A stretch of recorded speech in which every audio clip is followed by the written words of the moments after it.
Practicing what you know will lead you to learn what you don't know.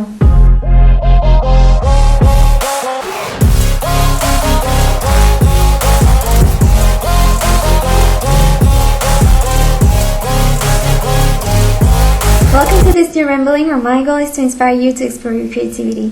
Today I'm sharing 3 powerful tools to practice music, which are visualization, recordings, and open rehearsals.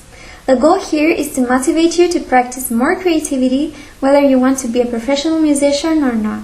Visualization is making a mental image of what you want to see be created. At the beginning, the image won't be very clear, and that's okay, but if you practice over and over, you will see that your mental image will become more and more specific, up to the point that your brain will feel like doing what you are visualizing.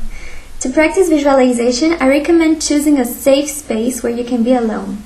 This will help you be more efficient when it comes to creating music in the real world. My second tip is to record yourself on a regular basis, ideally through videos. Take multiple shots of what you are creating and continue until you get to the result that you want. Then, look at the recordings and listen to your work as if you were listening to something you have never seen or heard before.